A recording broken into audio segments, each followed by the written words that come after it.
Hey, how's it going? My name's Nat. Let's see what's been making news. Coming up. Brisbane to host the 2032 Olympics and Paralympics. The IOC voted in favour of the Queensland city at a special meeting in Tokyo last night. And even though the games are more than 10 years away, officials and locals alike are super excited. Here's Joe. How did you feel today, the atmosphere? What was it like? It was really good. It was amazing. I just love the atmosphere. Like, everyone was cheering. Extremely excited, sweaty, hot, and I've already had a cry a couple of times. By 2032, a whole new generation of athletes will be representing Australia. So, who knows? Maybe you could be among them. The Tokyo Olympics may not have officially started yet, but some events have already kicked off, including soccer, and the Matildas have come out firing. They defeated New Zealand 2-1, with both goals coming in the first half. Next up, the Aussies take on Sweden, who are on top of the group after defeating the US 3-0. We're sticking with the Olympics for a bit because now it's time to meet Aussie table tennis champion Millie Tapper. She's representing Australia in both the Olympic and Paralympic Games. Let's see how it all started. My name's Melissa Tapper.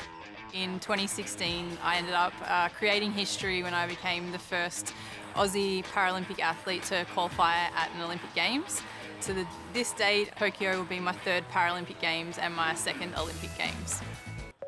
When I was born, I was 11 pound 2, so I was quite a whopper of a baby. I got stuck, and what the doctor ended up doing was pulled me out by my right arm, and that completely tore the nerves in between my neck and shoulder. So I have a condition that's called brachial plexus. I first started playing table tennis in primary school, so it was lunchtime sport on a Friday. I was terrible at it. I mean, I couldn't even hit the ball, but I had so much fun when I was doing it. So I think that enjoyment and love for it is what sort of kept me coming back, and eventually, I guess, I got all right at it. I think team environments are the best. Particularly inside our table tennis team from Australia, we've got a great bunch of people, and I'm really looking forward to being in Tokyo with them, but also supporting them to achieve their best results as well. I'm, again, just really excited to be able to get out there and have a crack and see how well I can play. Good afternoon and welcome to Spatial Awareness, the show that keeps you in the Hyperloop on stories that are out of this world. Let's take a look at the headlines. NASA's Mars rover is about to begin looking for signs of life.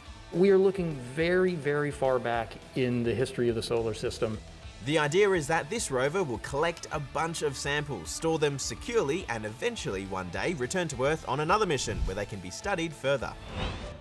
The International Space Station is getting some extra supplies.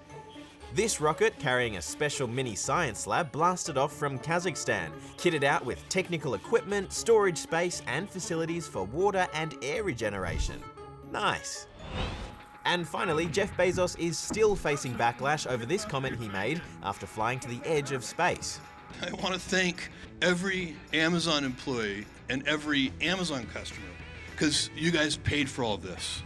Yep, not everyone was impressed, mostly because they believe the money spent on Jeff's spaceflight could have been better spent on improving the lives of his workers. He could have done a lot more for humanity. But it looks like it won't slow down Blue Origin. 2 more flights are scheduled for later this year. Well, that's all the news we've got for you today. Don't forget you can always hit subscribe and stay out of this world. That didn't really work, did it? That sounded a bit mean.